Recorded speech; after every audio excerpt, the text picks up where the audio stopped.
ABC is equivalent to 17 minimum of A plus B plus C. Question చూస్తూనే ఉంటే అర్థమైంది, ఏ బదులు బి పెట్టుకున్నా, బి బదులు సి పెట్టుకున్నా, సి బదులు ఏ పెట్టుకున్నా ఈక్వేషన్ మారట్లేదు. మళ్ళీ ఇక్కడ చూడండి, రైట్. నేను అందుకే మీకు చెప్పాను sir, AM greater than or equivalent to GM. Arithmetic mean సగటు అని అంటే సంఖ్యల మొత్తము బై ఎన్ని సంఖ్యలు ఉన్నాయి. జామెట్రిక్ మీన్ అంటే 2 ఉంటే స్క్వేర్ రూట్, 3 ఉంటే క్యూబ్ రూట్, 4 ఉంటే ఫోర్త్ రూట్. నవ్వు ఇక్కడ చూడండి, లబ్ధం ఇచ్చాడు, లబ్ధము కాన్స్టెంట్ అన్నాడు, లబ్ధం కాన్స్టెంట్, ఇది కూడా కాన్స్టెంట్. నాకు SN greater than or equivalent to వచ్చింది, SN greater than or equivalent to వచ్చింది.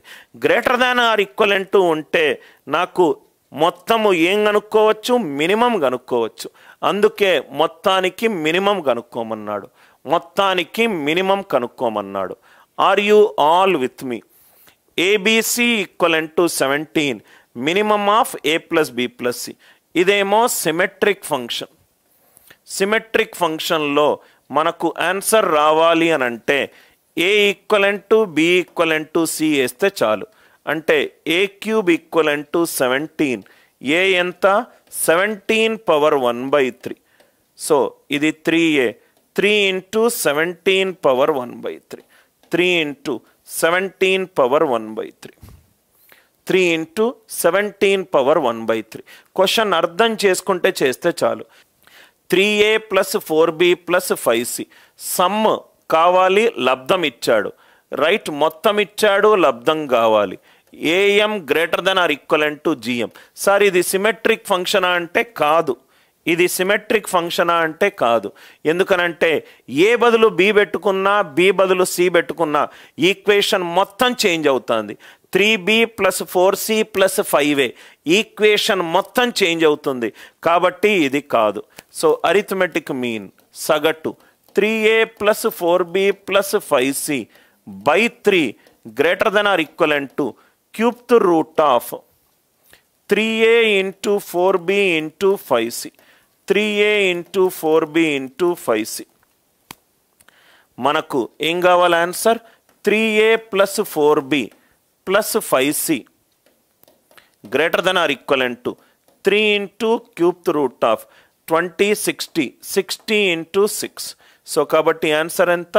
3 into cube root of 360, 3 into cube root of 360, 3 into cube root of 360, 3 into cube root of 360. Are you all with me? Right. 3 into cube root of 360. Sum మొత్తము లబ్ధము, మొత్తం అన్ని క్వశ్చన్లు కూడా మొత్తము లబ్ధం మీదనే ఉన్నాయి. ఇది చూడండి సార్, ఇది చాలా ఇంట్రెస్టింగ్ క్వశ్చన్. ఏమిచ్చాడు? A square B cube C power 4 equivalent to 6, A plus B plus C మొత్తము మినిమం కనుక్కోవాలి అని అన్నాడు. మొత్తము మినిమం కనుక్కోవాలన్నాడు. మనము కొంత టైం ముందు రివర్స్ చేశాము. మొత్తం ఇచ్చాము, ఈ పవర్లది కనుక్కున్నాము, మొత్తం ఇచ్చాము, మనం పవర్లది కనుక్కున్నాము. ఇప్పుడు reverse case, A square B cube C power 4 ఆర్ ఇచ్చాడు. A plus B plus C minimum value కనుక్కోవాలి, A plus B plus C minimum value కనుక్కోవాలి. ఇది చూడండి సార్, మినిమం వాల్యూని కే అనుకుంటున్నా, అదే పద్ధతి యూజ్ చేస్తున్నా. ఏ బై డిగ్రీ ఎంత 2, బి బై డిగ్రీ ఎంత 3, సి బై డిగ్రీ ఎంత 4 equivalent to A plus B plus C divided by 2 plus 3 plus 4, 5 plus 4 ఎంత 9. అంటే A plus B plus C value ఎంత? K by 9. ఏ వాల్యూ ఎంత వచ్చింది? 2k by 9. B value ఎంత వచ్చింది? k by 3. C value ఎంత వచ్చింది? 4k by 9, 4k by 9. Are you all with me? A 2k by 9, B ఏమో k by 3, C ఏమో 4k by 9. Substitute చేసుకుంటే 2k by 9 whole square into B ఎంత? k by 3 whole cube into C ఎంత? 4k by 9 power 4 equivalent to 6.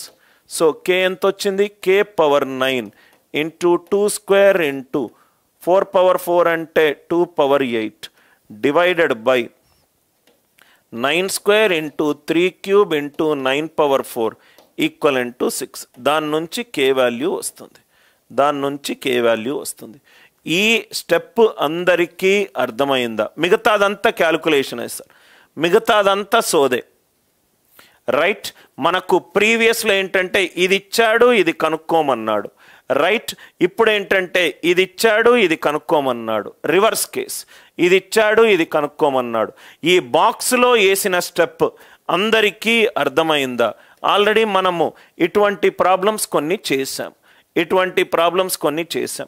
a/2 equivalent to b/3 equivalent to c/4 equivalent to a plus b plus c divided by 9. a plus b plus c ఏమో k/9. a వచ్చింది 2k/9, b వచ్చింది k/3, c వచ్చింది 4k/9. Substitute చేసుకుంటే k value వస్తుంది. అందరికీ అర్థమైందా?